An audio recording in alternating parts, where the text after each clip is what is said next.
Hi everyone.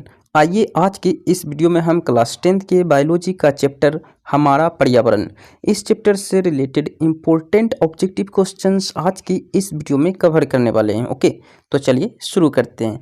पहला question हमारा है, ओजोन परत पाया जाता है। ओके, तो ओजोन परत जो पाया जाता है ये पाया जाता है आपके वायुमंडल के सबसे ऊपरी सतह पे। ओके, ओजोन परत कहाँ पाया जाता है? वायुमंडल के सबसे ऊपरी सतह पे ओजोन परत पाया जाता है। ठीक है, नेक्स्ट है ओजोन के अणु यानी कि मॉलिक्यूल में ऑक्सीजन के कितने परमाणु यानी कि कितने एटम्स होते हैं। ओके, तो यहाँ पे आप लोग जानते होंगे कि ओजोन का जो अणुसूत्र होता है वो होता है O3। तो यहाँ पे आप देख सकते हैं कि ऑक्सीजन के परमाणु की संख्या कितने हैं? 3 है। ठीक है, यानी कि एक अणु में 3 ऑक्सीजन के 3 एटम्स मिलकर के बने होते हैं। ओके, तो इसका राइट आंसर हो जाएगा 3। ठीक है, नेक्स्ट है कूड़े कचरे को एक जगह एकत्र कर उनका वैज्ञानिक तरीके से निपटारा करना क्या कहलाता है? तो ये कहलाता है कचरा प्रबंधन। ओके, नेक्स्ट है पारिस्थितिक तंत्र में ऊर्जा का प्रवाह होता है। तो पारिस्थितिक तंत्र में ऊर्जा का प्रवाह जो होता है ये होता है एक दिशा में होता है, यानी कि एक दिशीय होता है। ठीक है, नेक्स्ट है ओजोन परत की क्षति का मुख्य कारण क्या है? तो ओजोन परत का क्षति का मुख्य कारण है क्लोरोफ्लोरोकार्बन यानी कि CFC के कारण ओजोन परत जो है क्षति हो रहा है। ठीक है, नेक्स्ट है प्राथमिक उपभोक्ता कहलाते हैं। तो शाकाहारी जो है प्राथमिक उपभोक्ता कहलाते हैं। ओके, नेक्स्ट है हरे पौधे कहलाते हैं। तो हरे पौधे उत्पादक कहलाते हैं। जितने भी हरे पौधे हैं क्या कहलाते हैं? उत्पादक कहलाते हैं, यानी ऑप्शन नंबर ए इसका राइट आंसर हो जाएगा। ठीक है, नेक्स्ट है निम्नलिखित में कौन अजैव निम्नीकरण है? ओके, तो इन 4 ऑप्शंस में से ऑप्शन नंबर डी प्लास्टिक जो है ये अजैव निम्नीकरण का एक उदाहरण है। ओके, तो आइए सबसे पहले हम लोग समझते हैं कि अजैव निम्नीकरण होता क्या है। ओके, तो नोट पॉइंट में यहाँ पर आप याद रखिएगा, वे पदार्थ जो जैविक प्रक्रमों यानी कि जैविक प्रोसेस द्वारा अपघटित नहीं हो पाते उन्हें अजैव निम्नीकरणीय कहते हैं। ओके, जैसे प्लास्टिक जो है वो आप नष्ट नहीं कर सकते हो, उससे उनका आप अपघटित नहीं कर सकते हो। ठीक है, बाकी सारे को आप जो है जैसे लकड़ी को आप जला करके उसको जो है आप अपघटित कर सकते हो। ओके, लेकिन आप प्लास्टिक को जलाओगे तो वापस आपको प्लास्टिक ही मिलेगा। ठीक है, तो इसे अपघटित नहीं किया जा सकता है। ठीक है, नेक्स्ट है प्रकृति में ऊर्जा का मुख्य स्रोत क्या है? तो मुख्य स्रोत जो है वो है सूर्य। ओके, तो इन 4 ऑप्शंस में हो जाएगा राइट आंसर सूर्य। ओके, नेक्स्ट है CFC का पूर्ण रूप क्या है? तो CFC का फुल फॉर्म होता है क्लोरोफ्लोरोकार्बन। ओके, क्लोरोफ्लोरोकार्बन होता है। ठीक है, नेक्स्ट है वनों की अधिक कटाई का परिणाम क्या होगा?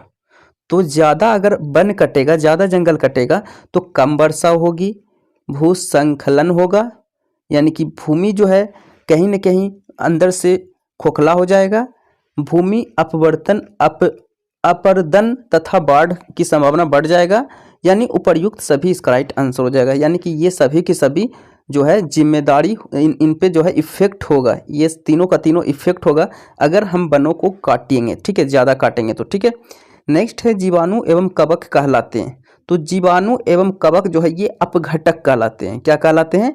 अपघटक कहलाते हैं। ठीक है, तो ऑप्शन नंबर इसका बी राइट आंसर हो जाएगा, अपघटक। जीवाणु और कवक क्या कहलाते हैं? अपघटक कहलाते हैं। ठीक है, नेक्स्ट है सौर ऊर्जा जीवमंडल में निम्न में से किसके द्वारा प्रवेश करती है? ओके, तो सौर ऊर्जा जीवमंडल में जो है ये कहीं ना कहीं हरे पौधे से ही प्रवेश करती हैं। तो ऑप्शन नंबर ए इसका राइट आंसर हो जाएगा, हरे पौधे। ठीक है, नेक्स्ट है ओजोन परत पृथ्वी पे जीवन के लिए महत्वपूर्ण है क्योंकि वह अवशोषित करती है। देखिए, ओजोन परत हमारे पृथ्वी पर क्यों जरूरी है, क्यों इसका महत्वपूर्ण है, ये क्या काम करती है, किसको अवशोषित करती है? तो ये जो है सूर्य की ओर से आने वाली परावैंगनिक किरणों को ये अवशोषित कर लेती है, यानी कि परावैंगनिक किरणों को ये क्या कर लेती है? अपने अंदर सोख लेती है, अवशोषित कर लेती है। ठीक है, तो बहुत ही महत्वपूर्ण हो जाता है हमारे पृथ्वी के लिए। ठीक है, ओके, नेक्स्ट है वन पारिस्थितिक तंत्र में हिरण होते हैं। तो वन पारिस्थितिक तंत्र में हिरण उपभोक्ता होते हैं। ठीक है, प्राथमिक उपभोक्ता होते हैं। वन पारिस्थितिक तंत्र में आपका हिरण जो है प्राथमिक उपभोक्ता में आ जाएगा। ठीक है, अब यहाँ पे नोट पॉइंट में देखिएगा, यदि वे सीधे पौधों पर निर्भर करते हैं तो उन्हें प्राथमिक उपभोक्ता कहते हैं, है ना। वो सभी जीव जो सीधे के सीधे जो है पेड़ पौधे पे पादपों पे निर्भर करते हैं उसे प्राथमिक उपभोक्ता कहते हैं। ओके, लेकिन यदि जानवर या अन्य जानवरों को खाते हैं जो पौधे खाते हैं तो उन्हें द्वितीयक उपभोक्ता कहा जाता है। ओके, तो यहाँ पे आपको सिर्फ यहाँ पे इस क्वेश्चन में प्राथमिक उपभोक्ता की बात हो रही है, तो यहाँ से यहाँ तक आपको समझ लेना है, ठीक है। यानी कि वे सभी के सभी जीव जो सिर्फ पेड़ पौधे पर डिपेंड होते हैं तो उन्हें ही प्राथमिक उपभोक्ता कहते हैं, ठीक है। नेक्स्ट यहाँ पे देख लेते हैं, अपघटक का उदाहरण है। तो अपघटक का उदाहरण क्या है? कवक। कवक क्या है? अपघटक का उदाहरण है। तो ऑप्शन नंबर है इसका राइट आंसर हो जाएगा कवक, ठीक है। ओके, तो कवक इसका राइट आंसर हो गया, ठीक है। अब यहाँ पे आइए हम इसे और अच्छे से समझ लेते हैं। यहाँ पे देखिएगा, यहाँ पे दिया गया है कि वे जीव जो मृत कार्बनिक पदार्थ में अपना शोषण प्राप्त करते हैं उन्हें अपघटक कहा जाता है, ठीक है। उदाहरण के लिए जीवाणु कवक। ओके, जीवाणु कवक अब क्या है? ये अपघटक के अंतर्गत आते हैं, ठीक है। ओके, चलिए, चिपको आंदोलन का मुख्य उद्देश्य संरक्षित करना था। किसको संरक्षित करना था? ओके, तो चिपको आंदोलन का मुख्य उद्देश्य था वृक्ष को संरक्षित करना। वृक्ष जो कि ज़्यादातर काटा जा रहा था उनको जो है संरक्षित करना, उसकी सुरक्षा के लिए चिपको आंदोलन शुरू किया गया था, ठीक है। और ये जो है रेनू गांव से शुरू किया गया था, ठीक है। कहाँ शुरू किया गया? कौन सा गांव से? रेनू नामक गांव से शुरू किया गया था, ठीक है। ओके, चलिए देखते हैं नेक्स्ट, पर्यावरण के अंतर्गत आते हैं। तो यहाँ पे आप देख सकते हैं आपका जो जल मंडल है, स्थल मंडल है, जल मंडल है, जैव मंडल है, ये सभी के सभी जो आप देख रहे हैं ये सभी के सभी जो है ये पर्यावरण के अंतर्गत आने वाले शब्द है, ठीक है। जल मंडल, स्थल मंडल, जैव मंडल, ये सभी बड़ी पर्यावरण के एक भाग है, ठीक है। ओके, यानी इनमें सभी इसका राइट आंसर हो जाएगा, ठीक है। नेक्स्ट है, उत्पादकों पर निर्भर रहने वाले जीव कहलाते हैं उपभोक्ता। उत्पादकों पर निर्भर रहने वाले जीव क्या कहलाते हैं? उपभोक्ता कहलाते हैं, ठीक है।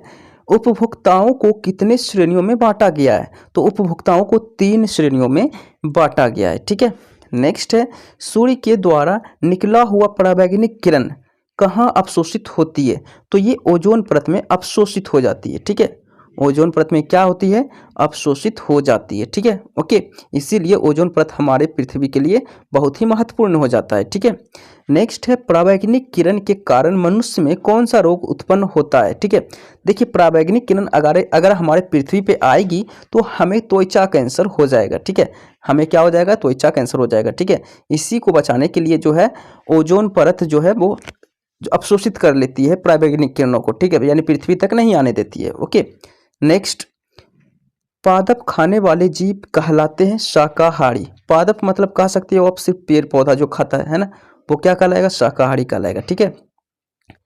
वैसे जीव जो पौधे एवं जंतु दोनों का भक्षण करते हैं, यानी कि दोनों का इस्तेमाल करते हैं, वो सर्वाहारी कहलाते हैं। ओके, यानी कि पेड़ पौधे से का भी इस्तेमाल क्या करते हैं? ओके, हरी सब्जियां का इस्तेमाल भी करते हैं और मीट का भी इस्तेमाल करते हैं, सर्वाहारी कहलाते हैं, ठीक है।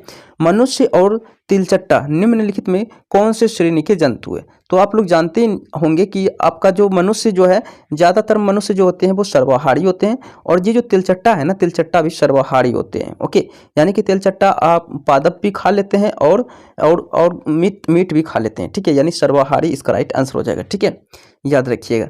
नेक्स्ट है, ओजोन परत के अवक्षय यानी कि उसके हानि के लिए मुख्य रूप से कौन जिम्मेदार है? तो वो जिम्मेदार है CFC यानी कि क्लोरोफ्लोरोकार्बन, ठीक है। क्लोरोफ्लोरोकार्बन का जो इसी के कारण जो है ओजोन परत का जो है क्षति हो रहा है, ठीक है। नेक्स्ट है, मृत शरीर को पचाने वाले जीवों को क्या कहते हैं? तो मृत शरीर को पचाने वाले जीव को अपघटक जीव कहते हैं। ओके, क्या कहते हैं? अपघटक जीव कहते हैं। ओके, नेक्स्ट है, मलेरिया उत्पन्न करने वाला मच्छर जिससे कि मादा एनोफिलेस मच्छर कहा जाता है, किस तरह के जल में उत्पन्न होता है? तो ये गंदा जल में उत्पन्न होता है। ओके, मलेरिया उत्पन्न करने वाले मच्छर जिससे मादा एनोफिलेस मच्छर कहा जाता है, ये गंदे जल में उत्पन्न होते हैं। ओके, नेक्स्ट है, डेंगू उत्पन्न करने वाले मच्छर किस तरह के जल में उत्पन्न होते हैं? तो डेंगू उत्पन्न करने वाले मच्छर जो है ये साफ जल में उत्पन्न होते हैं। ओके, नेक्स्ट है, ग्लोबल वार्मिंग के लिए कौन उत्तरदायी है? तो ग्लोबल वार्मिंग के लिए CO2 यानी कि कार्बन डाइऑक्साइड उत्तरदायी है, जिम्मेदार है। ठीक है। नेक्स्ट है ओजोन परत पाई जाती है। तो ओजोन परत पाई जाती है आपका पाई जाती है स्ट्रेटोस्फीयर में। ठीक है। स्ट्रेटोस्फीयर एक कह सकते हो एक अवस्था है, ओके, एक स्टेट है जो कि हमारे पृथ्वी के ऊपर होता है। ठीक है, ऊपरी परत पे होता है। ठीक है। नेक्स्ट है निम्न में से कौन सा प्राणी मांसाहारी है? तो इसमें से मेढक जो है ये मांसाहारी है, बाकी गाय, बकरी, हिरन ये सभी सभी शाकाहारी हैं। और ऑप्शन नंबर डी हो जाएगा इसका राइट आंसर, मेढक। मेढक जो है ये मांसाहारी जंतु के अंतर्गत आता है। ठीक है, ओके। सो इस प्रकार आज की इस वीडियो में हम लोगों ने क्लास 10th की बायोलॉजी का चैप्टर हमारा पर्यावरण, इस चैप्टर से रिलेटेड इंपॉर्टेंट ऑब्जेक्टिव क्वेश्चंस हम लोगों ने कवर करने की कोशिश की है, जो कि आपके बोर्ड एग्जाम के लिए बहुत ही इंपॉर्टेंट होने वाला था। ठीक है। सो आज के लिए इतना ही। वीडियो अच्छा लगे तो लाइक करें, चैनल पर नए तो सब्सक्राइब करें और इस वीडियो को ज़्यादा से ज़्यादा शेयर करें। ओके, सो मिलते हैं हम लोग नेक्स्ट वीडियो में। आज के लिए इतना ही। So thank you.